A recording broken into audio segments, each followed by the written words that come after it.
I'm Tavis Smiley, and I am pleased to know that you're hanging out with us today. It's been a great show so far, and I'm excited about the conversation in this hour.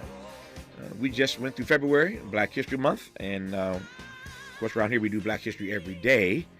But March is Women's History Month, and we are throughout the month bringing you some pretty amazing conversations of women who are doing some pretty amazing things. And in this hour, I'm delighted to perhaps introduce you to Lorna Little, who has quite a remarkable story, quite a remarkable journey from teen mother to CEO, and I'm pleased to have her join us live in studio.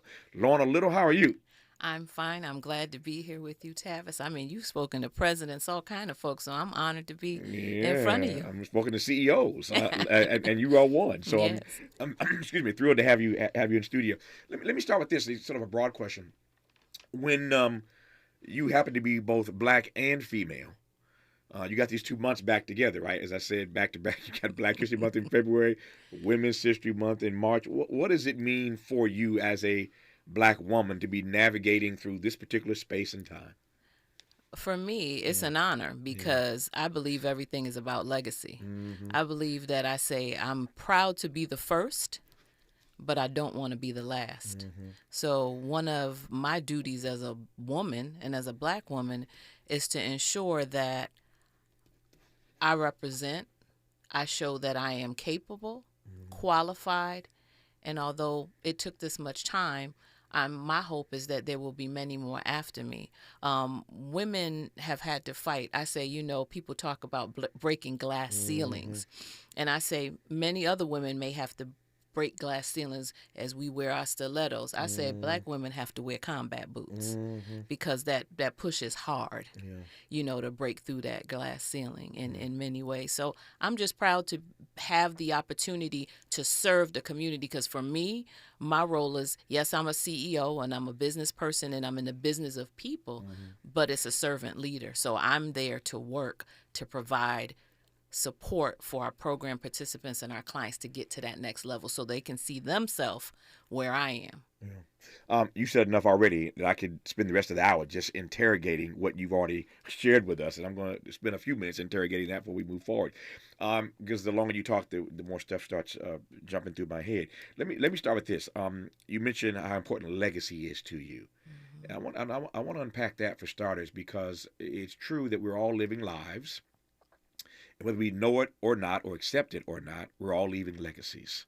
I was just saying to some folks the other day, when your time comes, which I hope is no time soon, when your time comes, my time comes, if we want people to say certain things about us when they have to eulogize us, then live a life that it makes it easier for them to say what you want said about you. So we're all living lives, we're all leaving legacies. Tell me why you started this conversation by telling me and the audience that legacy means so much, that legacy matters so much to you. Why?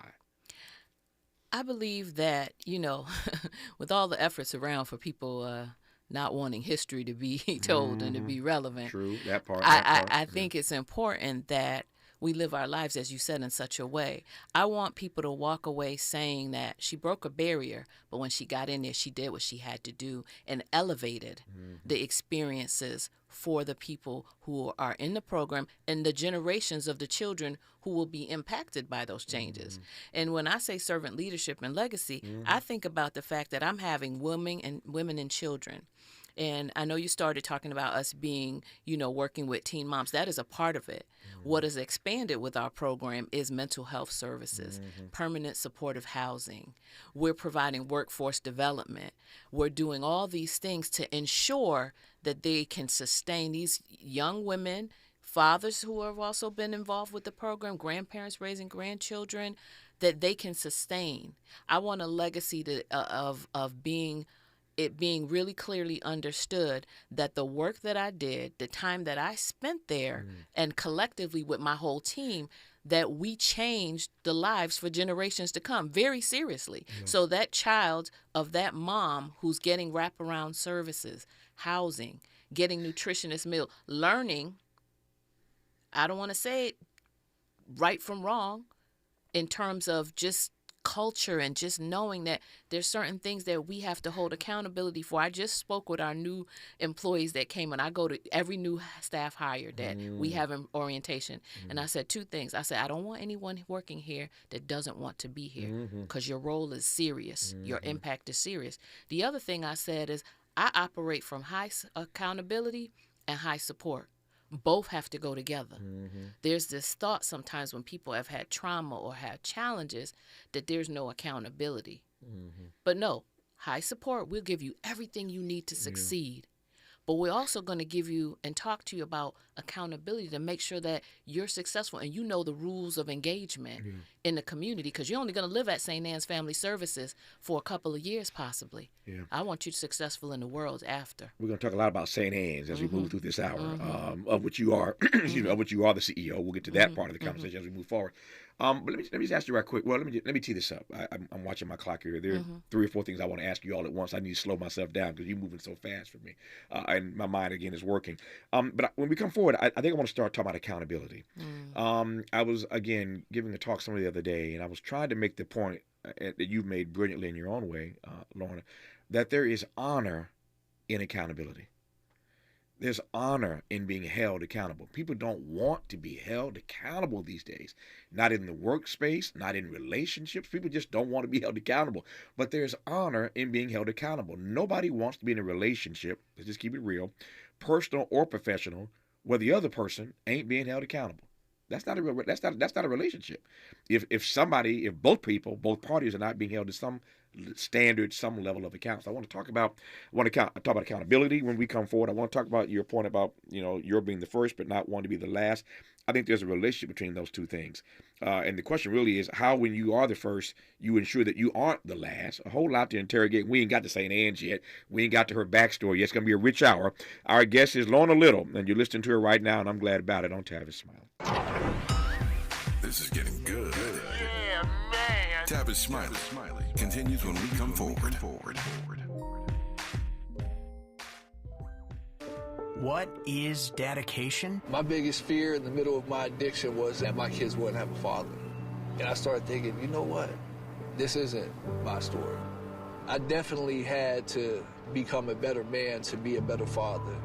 It's important to me that my kids are empowered and truly believe that if they can think it, they can do it. That's dedication. Visit fatherhood.gov to hear more. Brought to you by the U.S. Department of Health and Human Services and the Ad Council. Joey from Vermont, a farmer trying to get through the winter. Adriana from South Carolina, a single mother living paycheck to paycheck. Liam from Ohio, an injured father struggling to provide for his family. Hi, I'm Shanola Hampton, and I support the Feeding America network of food banks because they help provide over 6 billion meals to people in need each year. Learn more at feedingamerica.org. On your period, sudden gushes happen without warning. But now, you can say goodbye to stand-up gush fears, thanks to Always Ultra Thins with rapid dry technology. It absorbs gushes 2 times faster than the leading store brand and gives you up to 100% leak-free protection. Hello, clean and comfortable with Always Fear No Gush. Taco Bell just dropped the new Cravings Value Menu.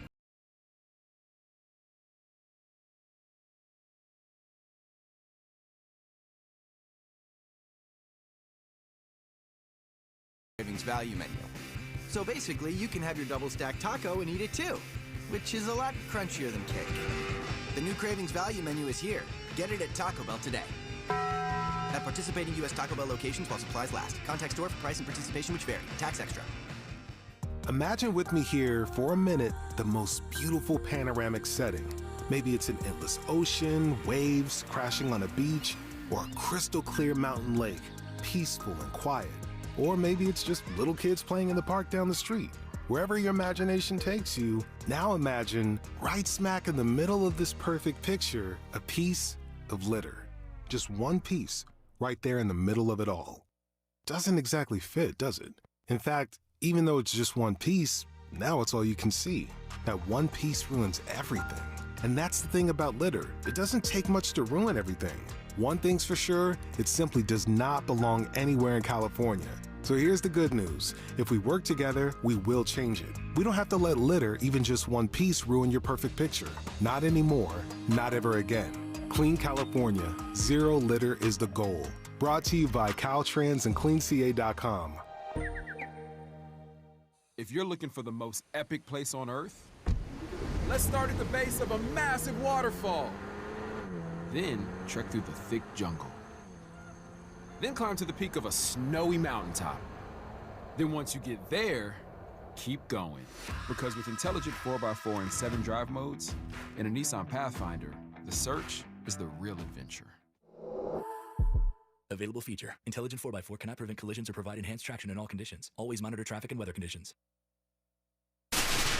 Ready to re-examine your assumptions and expand your inventory of ideas? More of Tavis Smiley coming your way right now.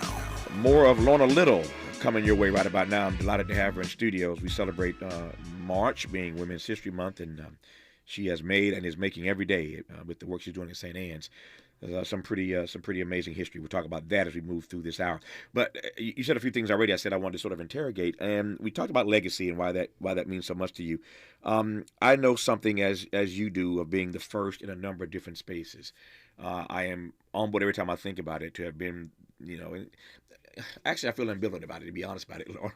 I'm ambivalent about what it means oftentimes to be an African American first. Because while it's worth celebrating, we celebrate KBJ as the first on the Supreme Court. We celebrate Kamala Harris as the first black vice president. And we celebrate Barack Obama as the first black president. We do this all day long. Beyonce, #1 on the country charts. I mean, we could do all this all day long about black people oftentimes doing things for the first time. It's worthy of celebrating. On the other hand, it troubles me that we have been denied these opportunities. You see where I'm going, right? For all these years. I remind people Jackie Robinson wasn't the first Negro who could play baseball with the white boys. He's the first one they gave the opportunity to play baseball with the white boys. And so we celebrate Jackie Robinson, but there were a whole lot of people, aside from Jackie Robinson, who could have been first had they been given the opportunity and to prove how good they were. So I know something of being the first. I was the first African-American to have his own show every day on NPR, the first black person to have his own TV show every night on PBS. I get that part. And again, it's worthy of celebrating to some degree. But the thing is, as you mentioned, that somebody put it this way, he or she who breaks through the brush first gets the thorns. He or she who breaks through the brush first gets the thorns. So when you're the first one out, you're going to get those thorns. But the point is to make sure, as you said earlier, that you may be the first, but you don't want to be the last. Talk to me about what one does when one is the first to ensure that they aren't the last. Does that make sense? Yes. Yeah. Yeah. It's interesting because I talk about the weight of the blessing. Mm-hmm. The weight of the blessing. Yeah. Of being the first. Mm-hmm. It's a blessing, but there's a weight with that. Oh, yeah.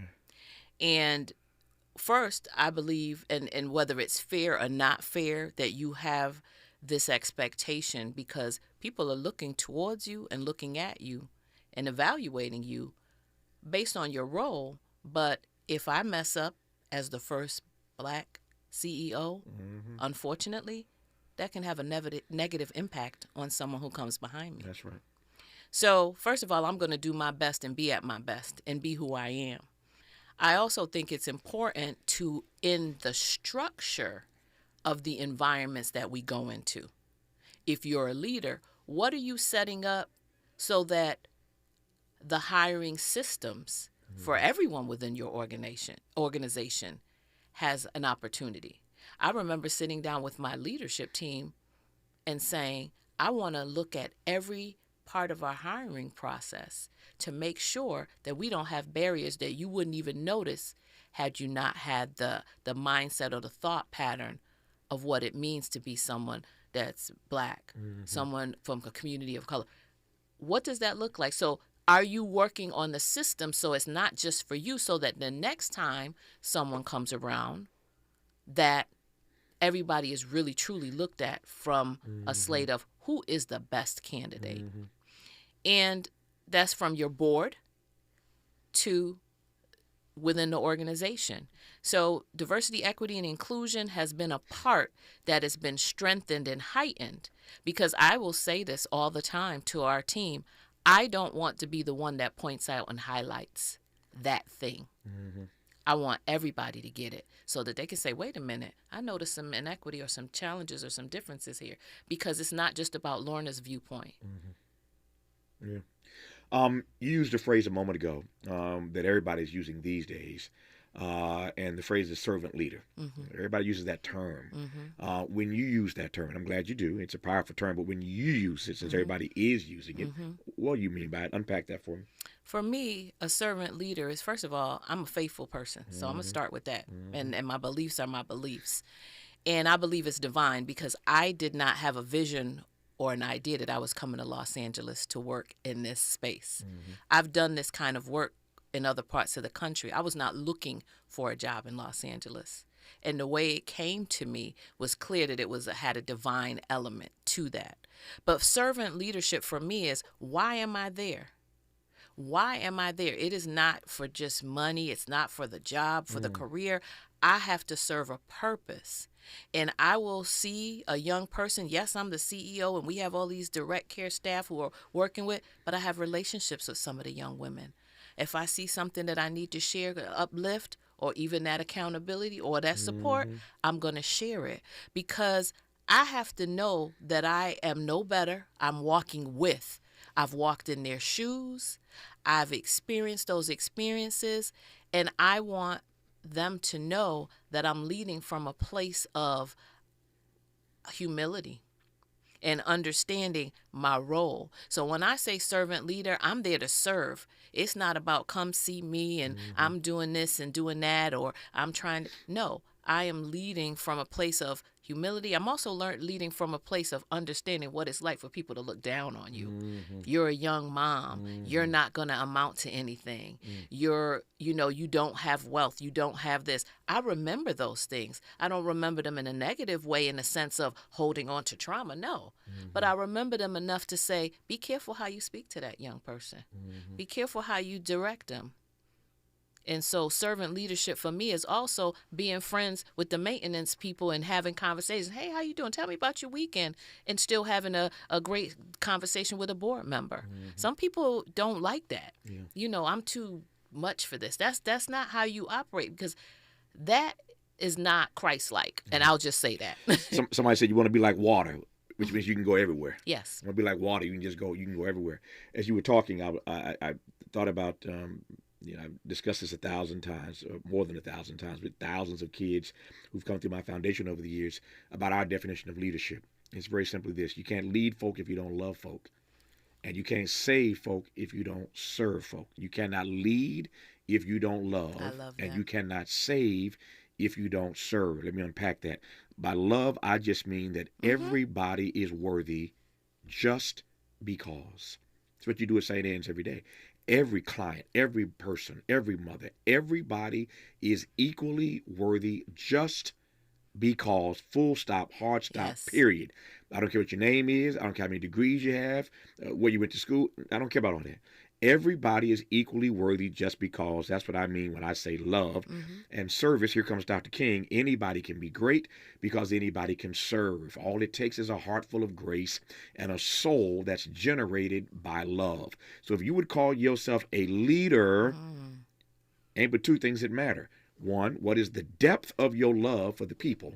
And secondly, what is the quality of your service to them? Those are the two questions. If you want to be a leader, or call yourself a leader, what is the depth of your love for everyday people? That is the truth. As Sly Stone would say. And what is the quality of your service to them? And so when you talk about servant leadership, you and I are simpatico in that regard. Tell me what you have learned over the years. And I'm working my way to your backstory that you've referenced, and I've referenced a couple of times now, because the backstory is informative for this entire dialogue and what you're doing at St. Anne's.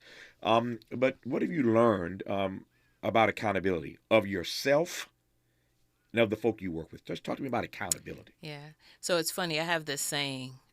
They laugh at work. I have lots of sayings, but one. so do I, and I get laughed at too. But go ahead. We all right. So mine is hold people accountable, but don't count them out. And I say that all the time because you mentioned there's this thing about accountability. And that's why I always pair high support with high accountability, because we're going to give you what you need, but we're still going to hold you accountable. And what I've learned is that, and this is where I believe cultural, and I don't like to say competence, but cultural humility, cultural competence comes into play. There's a lot of times when we talk about kids who have experienced trauma, and so many people have experienced trauma in their lifetime, that there's no accountability, that in order to help them, you don't have that accountability. And you see that in certain arenas. And I say, okay, let me give you this example. You talked about love, and I believe that. How do you, if you have your own child or a child of somebody you care for, and you're saying to them, well, you've gone through some challenging things, so you don't have to stop at any stop signs on the road. You don't have to stop at any stoplights.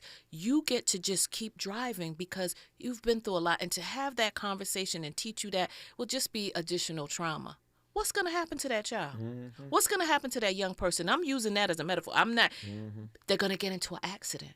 They're going to hurt somebody else. They may get killed. They may kill someone else. Me teaching and talking and accountability of saying you stop for a reason, you have to stop. You're going to hurt yourself, you hurt someone else. That's part of just simple accountability. And the theory that we don't work to kind of correct or course correct with young people because they've had hard lives. No, and I'm being really clear. I'm not talking punishment. I'm not talking negative. I'm talking working from a trauma-informed background. We have therapists. We take risk and connections. We do all of that. But if I see you doing something that's not healthy, part of our job as a community is to help that accountability. And natural consequences. I always talk to people about, there are natural consequences for things. And we need to sometimes let people fall within the net while we have a safety net under them. Because if you don't let them experience that, they don't know what to do when that moment of accountability occurs, when there is no safety net, when maybe we don't have our arms wrapped around them. Let them fall with that trampoline or that net under them, and it's like, okay, I didn't like this, but this is what we were talking about. This is what we wanted you to grow to. So accountability for me, I think there's some in programs and places that, that's being harsh. Well, guess what? I'll give you one real quick example. I remember working with someone a while ago. The person was very privileged, came from a family that didn't have to follow maybe some of the rules. And there was a child that was just doing something, banging on something valuable, only a couple years old, little boy. And I said, how come you're not telling, him to stop? Because he's going to break this very expensive equipment and could possibly hurt himself. And the person said, it's just a child. He's just like 2.5. Why would we stop him? And the mindset, very educated person, all of that. I said, because we have to start guiding and shaping rules. Yes, kids should be able to play freely in a safe environment. And they kind of challenged me, and I had to say, let me give it to you this way. That little boy is a little boy of color. You may have come from an environment where your kids can do whatever they like, and the accountability and what will happen is different. But if he doesn't learn rules throughout just time frame, let me tell you the high level of risk to his life when he doesn't understand, when parents have to have that talk with their kids about brutality and just different things. It was so striking to me in that moment. Yes, they're a child. Of course. You give them play. You give them freedom. But we have to teach our children guides to keep them safe. And that was not even a thought.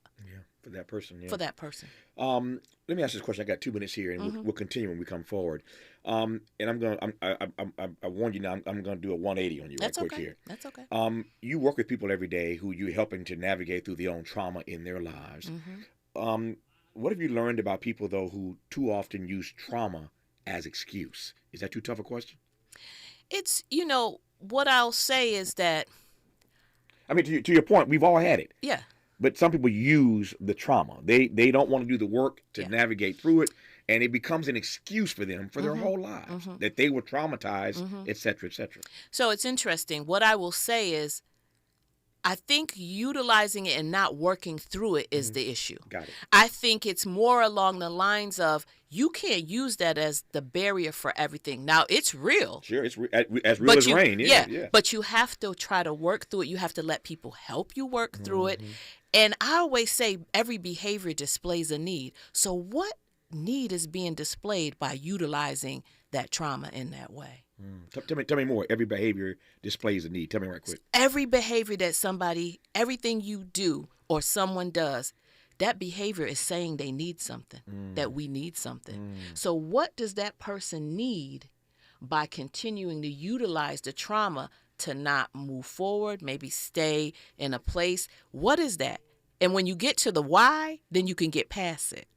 Is it the attention? Is it the fact that they feel unheard? Have they not worked through the trauma? See, I'm a person that always wants to know the why behind the thing.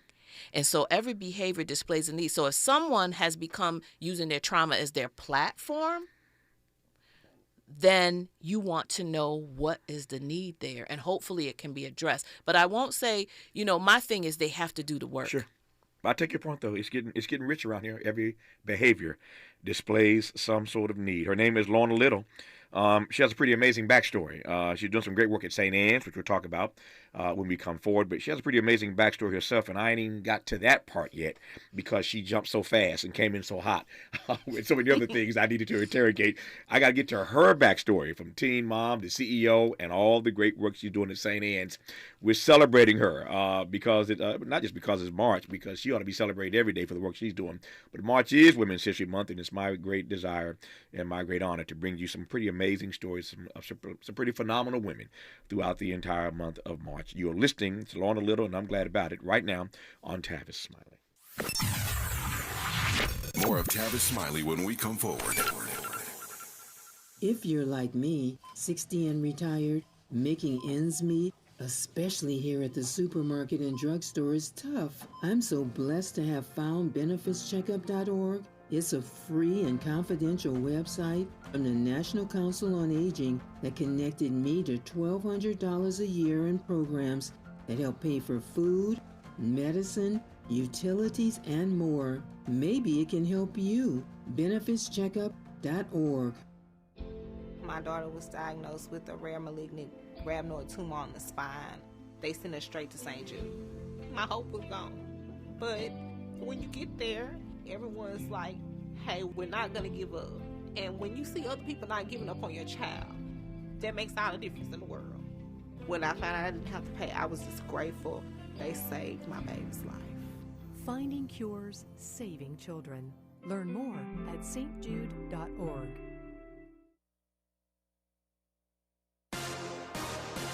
New Jersey Senator Bob Menendez is being hit with new charges. The Democrat was indicted on 12 new criminal charges, including conspiracy to commit bribery, fraud, extortion, and conspiracy for a public official to act as a foreign agent. The charges are related to a years-long corruption and bribery scheme involving the governments of Egypt and Qatar. An Eastern Washington school is under fire after encouraging students to dress up as African-American slaves. The Spokesman Review reports Wilson Elementary School in Spokane made the suggestion Friday in a flyer highlighting an upcoming jazz music performance. The flyer invites families to, quote, take a trip from today way back to the times of slavery in America, and goes on to suggest that students dress up as slaves and hobos for that concert. And that's the latest. I'm Mike Moore from your 24/7 news source, the Black Information Network and BINnews.com. Robert Half research indicates 9 out of 10 hiring managers are having difficulty hiring. Robert Half is here to help. Their recruiting professionals use proprietary AI to connect businesses with highly skilled talent. At Robert Half, they know talent. Visit roberthalf.com today. Temperatures getting low, but demand remaining high? You need Indeed. Their all-in-one platform helps you attract, interview, and hire candidates all from one place. And Indeed's interview tool lets you schedule and conduct virtual interviews right from their website. Visit Indeed.com/credit. This is the KBLA Sports Minute with Ray Richardson. The Lakers and Clippers are back in action tonight. The Clippers are in Houston. James Harden played 9 seasons in H-Town before moving on to Brooklyn. 4:30 tip-off on ESPN. The Lakers are at home against Sacramento. A win moves the Lakers into the 8th and final playoff spot in the Western Conference. 7:30 tip at Crypto.com. Congratulations to USC freshman Juju Watkins. She was voted Pac-12 Conference Freshman of the Year. The Compton native is also a first-team all-conference selection. She broke 3 USC records. Most points for a freshman was 751. Most points in a game, 51 at Stanford. And most games with 30 or more points, 11. The Chargers cut 9-year veteran linebacker Eric Kendricks to save $6.5 million in salary cap space. The former UCLA star lasted only 1 season with the Chargers. No debates, no speculation, just the info you need. That's your KBLA Sports Minute. I'm Ray Richardson on KBLA Talk 1580. Some days I cover up because of my moderate to severe plaque psoriasis. Now I'm hitting the road with clearer skin thanks to Skyrizi, Risankizumab Riza, a prescription-only 150 milligram injection for adults who are candidates for systemic or phototherapy. With Skyrizi, 3 out of 4 people achieved 90% clearer skin at 4 months. And Skyrizi is just 4 doses a year after 2 starter doses. Don't use if allergic to Skyrizi. Serious allergic reactions and an increased risk of infections or a lower ability to fight them may occur. Before treatment, your doctor should check for infection and tuberculosis. Tell your doctor if you have an infection or symptoms such as fever, sweats, chills, muscle aches, or cough, or if you plan to or recently received a vaccine. Thanks to Skyrizi, there's nothing on my skin, and that means everything. Ask your doctor today about Skyrizi, the #1 dermatologist prescribed biologic in psoriasis, and visit skyrizi.com or call 1-866-SKY-RIZZI to learn more.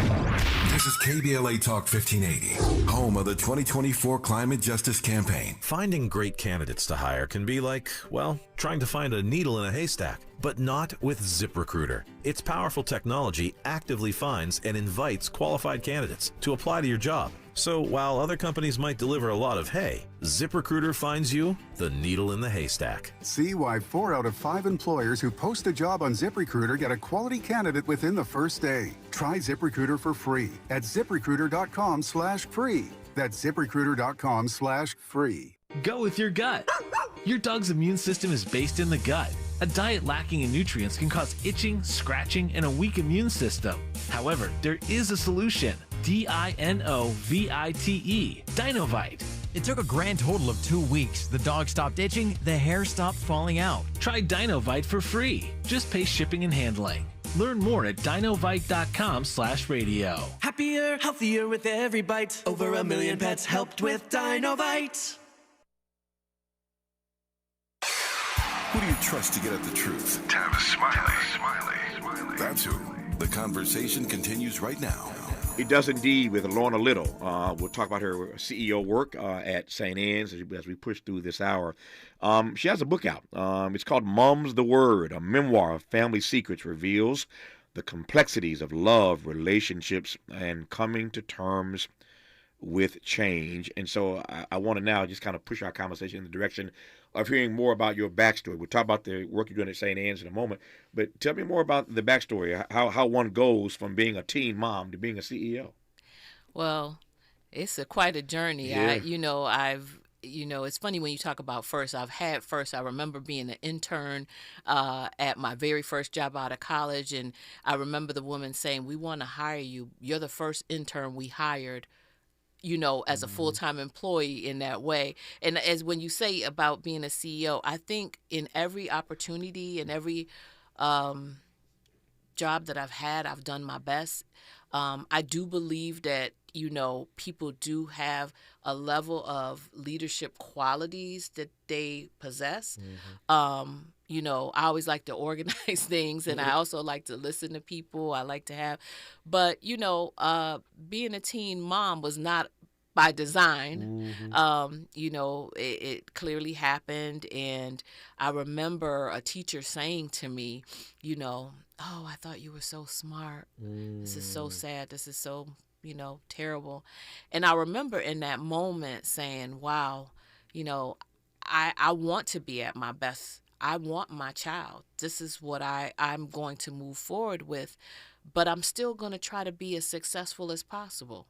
And I've said this before, that I don't want to be led or feel kind of inspired by let me show you. But there were elements of that in me that said, I'm not going to be this failure that everybody has predicted because I'm having this child. And I went on to college. It was hard, childcare. There were times my daughter Alicia, who is a psychologist right now in D.C., there were times I had to bring her to class. There were times that I was like, oh, what am I going to do for just resources, a lot of things. And yet we made it through that. You know, her dad, we got married when she was 3 years old. And we've been married, it's been 36 years. Don't kill me, honey. 36 years at this point.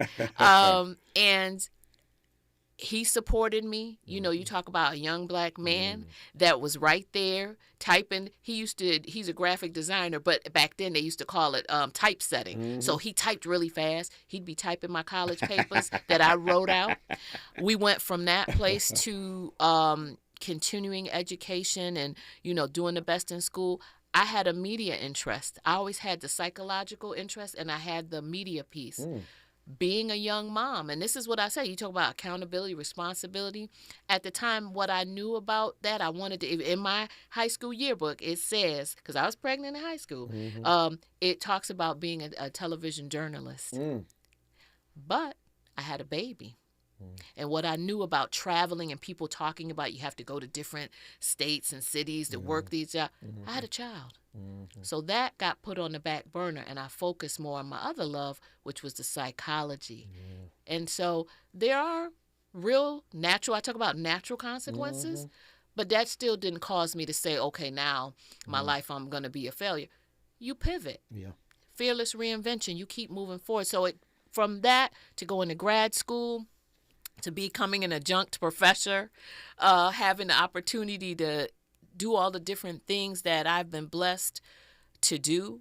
You know, and you talk about the book, you know, faith, my faith, you know, I've been a believer, but I tell you, you know, when it comes to this place of learning that your whole life situation of what you thought shifts in a moment. We were going on a family trip. My parents are from Jamaica, and our family was planning this trip in Jamaica. Like all of us, it was going to be this family reunion. And I hadn't traveled in a while, so I'm like trying to get my passport. You know, you don't think of these things till after. My mom always had my birth certificate. You know, you don't think about this thing. And then all of a sudden, I'm applying because I was born in London, England. I'm applying for a copy of my birth certificate. It's taking long. I'm stressing. I'm going to miss this trip. I'm not going to be able to get my tickets. This package, I never forgot. That's the cover of the book there, that brown top. This manila envelope came with this British seal on it, and it said, Certificate of Adoption. Now, you need to understand, I'm in my early 30s at this point. Whew, them family secrets. Them family secrets. And I'm like, these people in London, what's wrong with them? They don't have their records straight. Here I am trying to get ready to go on this trip. Why would they send me this foolishness? And I always say, there's nothing wrong with adoption when you don't know and somebody sends you something. You open a letter in the mail, it rocks your world. And at first I didn't believe it. And I was hesitant to even approach my mom. I talked to my husband. He was like, you got to go ask her. I was like, well, it can't be. I look like my dad. All these things start going through your mind. And I go to her home after we went somewhere where my daughter had an event at school. And he was like, you got to go ask. And I went. And I said, Ma, remember I told you I was getting my papers so we can get the passports to go to Jamaica? I said, they sent me a letter. And it says something about certificate of adoption. Why would they send that to me? And her body slumped in that chair. It was a recliner. And I would, that body, before her mouth opened, that slump told me everything. And the words that changed part of my life is, "It's out now." As in, the secret is out now. And that's where a journey of frustration at one point. Why were you all lying to me? What is the real story? And because 30 years had passed, and I think there was some pain, obviously, with her, memories of and recollections were somewhat vague, which even kind of at the time frustrated me more, because now I want to know. So is my, and the short in the story, it turns out my dad was my biological dad who raised me. He had an affair and had a child with someone. She was separated at the time from her husband, got back with her husband. And so my mother, biological mom, lived in England, which I had to find all this out. I didn't know all of this. I became a sleuth. Yeah, I guess you did. And the internet wasn't quite what it is now. Yeah. And so I end up finding my mom, which was a huge thing. I have 2 sisters, and I was being raised as an only child that I had no idea. Had this not happened, we could have had our whole existence with me not knowing that I had a mother that was alive and 2 sisters. And we just met up recently because my biological mom, who is, we are so much, first of all, let me say, we are so much alike. You talk about the conversation about nature and nurture. Yeah. That is it's deep. real. Yeah. It's real. Yeah. Look alike. So many things that I've learned from my sister. She one of the things I had in Oprah magazine was I wrote about the best gift that I've ever received. And my younger sister, who's only younger than me by a year. Do the math. Okay. Okay. Because I had to be given away. She was forced to give me. Her husband that she got back with was like, "I'm not keeping this child." And so she was forced to give me to my dad and my mom. And so back to the gift, the reason I'll tell you why is all the things that I missed in all those years. I don't know about this woman. Yeah. She put this amazing scrapbook together with pictures, handwritten letters, all of the information to try to help me catch up to all that I missed in over 30 years. Filling in the blanks. And put it in a beautiful binder with 3 women on the front with their backs turned at the beach, symbolizing us.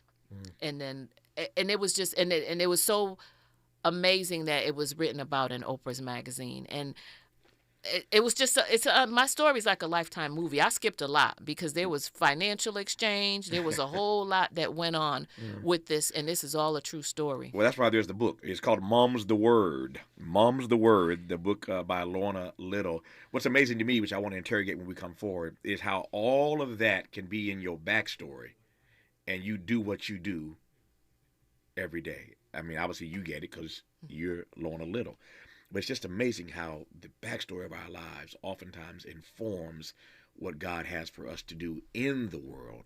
I'm going to put a pin in that for just a moment. It's about to get deep when we come forward. Well, it's already gotten deep. It's going to get a little deeper about the ways in which we are prepared for whatever our calling is.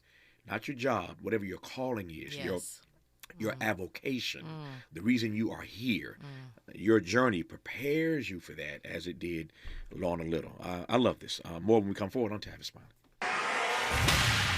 You're listening to Tavis Smiley. Tavis Smiley. Ranked number 45 on the Heavy 100 list of the 100 most important radio talk show hosts in America. What is dedication? My biggest fear in the middle of my addiction was that my kids wouldn't have a father.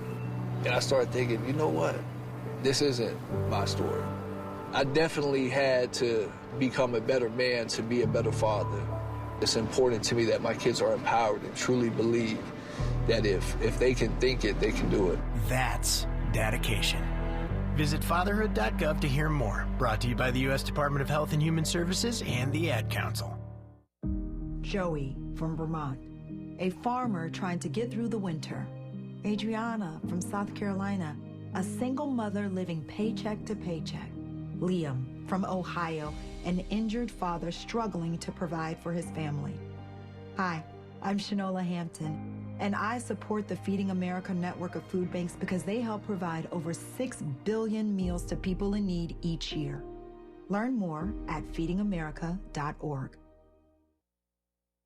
Psst. Hey, I have a secret. I use Secret Whole Body Deodorant because more than just my armpits stink. Oh, can I use it where my bra rubs under my... Oh, yeah. And what about down there? You know, my... Totally. 4 out of 5 gynecologists would recommend it. So I tried it, and now I get 72 hours of freshness from my pits to my... Ooh, I love that it's a spray. Me too. And it comes in sticks and creams too. Go get your Secret Whole Body Deodorant. Hey Californians, are you ready to make your home ownership dreams come true? The California Dream for All Shared Appreciation Loan Program might be for you. First-generation homebuyers can get down payment and closing cost assistance along with a first mortgage to help you unlock the door of your new home. Applications open in April, so talk to an approved lender to see if you're eligible. Find out more at calhfa.ca.gov/dream or call 877-922-5432. A message from the California Housing Finance Agency. I'm getting vaccinated with Prevnar 20, a Pfizer vaccine. So am I, because I'm at risk for pneumococcal pneumonia. If you're 19 or older with chronic conditions like asthma, diabetes, COPD, or heart disease, or are 65 or older, you are at increased risk for pneumococcal pneumonia. Ask your doctor or pharmacist about Prevnar 20, pneumococcal 20-valent conjugate vaccine. It can help protect you against pneumococcal pneumonia in just one dose. Even if you've already been vaccinated with other pneumonia vaccines, Prevnar 20 may help provide added protection. Prevnar 20 is approved for adults to help prevent infections from 20 strains of the bacteria that cause pneumococcal pneumonia. Continued approval may depend on a supportive study. Don't get Prevnar 20 if you've had a severe allergic reaction to the vaccine or its ingredients. Adults with weakened immune systems may have a lower response to the vaccine. Side effects include pain and swelling at the injection site, fatigue, headache, muscle, and joint pain. For full prescribing information, please call 1-855-213-2138 or visit Prevnar20.com. Smart talk for curious people just like you. You're listening to Tavis Smiley. I hear you. We're getting all kind of phone calls and messages and posts. Can you? We're trying to find the book, Tavis. I apologize. It's Mums, the word. I tried to enunciate Mums, M-U-M. Apostrophe S. Mums the word. That's the name of the book. I apologize to all you watching and listening. I thought my enunciation would be on point. But it's Mums the word. You get that phrase, right? Mums the word. M-U-M apostrophe S. Mums the word. A memoir of family secrets reveals the complexities of love, relationships, and coming to terms with change, written by Lorna Little. Once again, it's Mums the word, M-U-M apostrophe S. Do you mind if I share with it Please. the title? Please. So the title, I was born in London, England, and I've lived in the U.S. for the majority of my life. We came here when I was about 6. Mm-hmm. And in England, in London, it's mummy. Exactly. It's M-U-M-M-Y. Yeah, that's right. And so it was a play on the words of mom and mummy in England, but also secret, because I had to keep this secret, because the part I didn't finish telling you is after learning about this, after trying to find out identity, who I'm connected with, who had me, and it was very difficult because it's over 30 years, my mom, who raised me, asked me not to tell anyone because she had had some miscarriages. There was the shame of the infertility. Mm-hmm. There's all those pieces that she said, I don't want people to know you're not my child. And that's the thing in our community where we don't talk about adoption and talk about it being a natural situation. It is based on love. But especially from her era, during her time, the thought was like having a child is like nothing. You know, it's no brainer. And so she held on to that and felt that there would be a feeling of treating her differently, treating us differently. And so I then held that besides my husband, and then eventually, as I share in the book, telling my oldest daughter, because she was moving to England for college, And I could not allow her to go to England and not know that she had a grandmother there. Yeah. So I just want to tell you the title, that's where it came from. I get it. I get it. It's I'm grateful every day that I do this for 3 hours, and sometimes 3 hours ain't enough. It would take more than 3 hours to do justice to the story of one Lorna Little, and we still ain't got to St. Anne's. So when we come forward, I'll give you a little taste of the time I have left of what she is doing at St. Anne's, and you'll understand why I said moments ago that God oftentimes, always prepares us for whatever role He assigns us. If He, somebody said, if he takes you to it, He'll bring you through it. Amen. But there's a reason for all of that, and so all the backstory informs her work and witness even today. We'll talk about that part in our remaining moments with Lorna Little, who you're listening to right now on Tavis Smiley. Seeking the truth, speaking the truth. This is the Tavis Smiley Show. If you're like me, 60 and retired, making ends meet, especially here at the supermarket and drugstore, is tough. I'm so blessed to have found benefitscheckup.org. It's a free and confidential website from the National Council on Aging that connected me to $1,200 a year in programs that help pay for food, medicine, utilities, and more. Maybe it can help you. benefitscheckup.org. My daughter was diagnosed with a rare malignant rhabdoid tumor on the spine. They sent her straight to St. Jude. My hope was gone. But when you get there, everyone's like, hey, we're not going to give up. And when you see other people not giving up on your child, that makes all the difference in the world. When I found out I didn't have to pay, I was just grateful. They saved my baby's life. Finding cures, saving children. Learn more at stjude.org. Is another 2008 financial crisis looming? This is Kevin Demerit for Lear Capital. Just listen to the news. Numbers don't lie. Personal debt is at record highs. Corporate bankruptcies are soaring. Just the interest on our debt will hit $1 trillion this year. Then you have central banks buying record amounts of gold to protect their own assets. They see what's coming and it's a no-brainer. Maybe it's time for you to do the same. Move some of your paper assets into gold because they can't print more gold. It's easy to buy, easy to sell, and it's never been worth zero. Folks, Kevin Demerit has been spot on about the economy and gold. Call Lear Capital today at 1-800-927-2400 for your free gold investor kit and their 2024 special report, Rising Debt, Rising Gold. Tell them Kevin sent you and you'll also get free shipping on your first order. Call 1-800-927-2400. That's 1-800-927-2400. 1-800-927-2400. Watch out! You got me! The galaxy is safe once again. In the pretend universe, kids play with pretend guns. In the real world, it's up to us to make sure they don't get their hands on a real gun. If you have a gun in the house, keep it locked, unloaded, and stored separately from ammunition. Safe gun storage saves lives. Learn how to make your home safer at endfamilyfire.org. That's endfamilyfire.org. Brought to you by End Family Fire, Brady, and the Ad Council. If you love to travel, Capital One has a rewards credit card that's perfect for you. With Venture X, earn unlimited double miles on everything you buy and turn everyday purchases into extraordinary trips. Plus, receive premium travel benefits like access to over 1,300 airport lounges where you just check in and chill out. Open up a world of possibilities with Capital One. What's in your wallet? Terms apply. Lounge access is subject to change. See CapitalOne.com for details. Let's get back to more of Tavis Smiley right now. I was just teasing Lorna Little. I could have done her for all 3 hours today, not just this hour. And if I had known it was going to get this deep, I would have done that. So you have to come back again. Yes. You keep doing great work, so we'll keep talking on this program as often as we can over the coming months and years. In the 3 minutes I have left, though, just say a word about what you're doing at St. Anne's. So St. Anne's Family Services started in its roots of working with young pregnant and parenting young women who at the time would place make a plan of adoption and place their children for adoption. And then now it's a full service program. It is providing, we have Head Start programs for about 500 children in Los Angeles. So we have Head Start, we have mental health services, we have permanent supportive housing, transitional housing. We went from that to having full services, workforce development, to really allow and wrap around young people who are in the foster care system, as well as those in the community who need our help. So the irony of my story, as you say, purpose, having an adoption focus that didn't even come up until later in life, and here I am working with those who at the time started in the adoption space, and then also those who are in foster care who are wondering sometimes, why wasn't my parent able to have me in their care fully? Some of those experiences cross paths in that space. So I'm thankful to God for the journey. I'm glad to be here.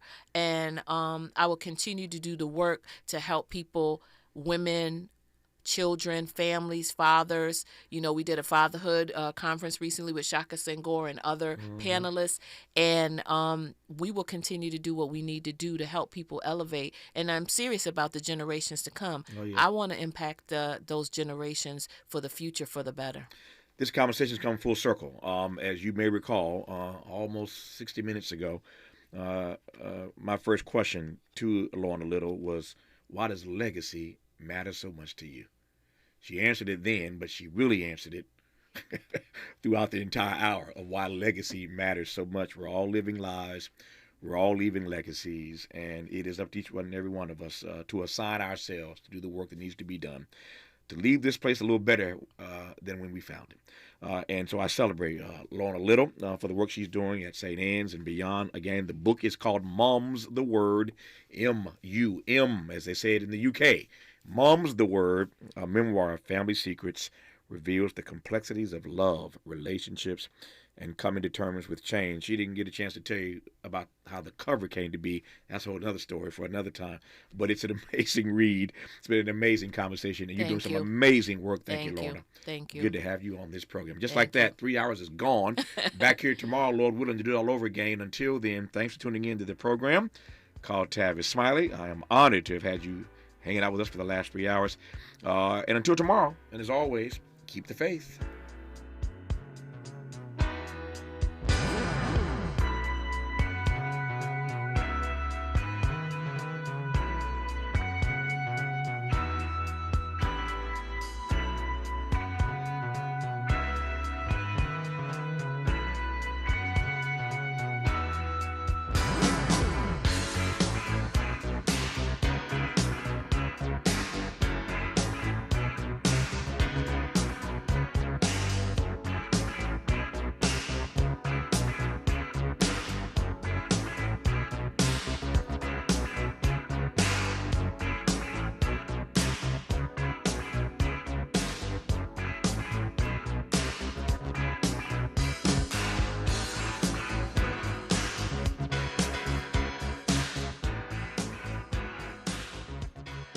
KBLA 1580 Santa Monica.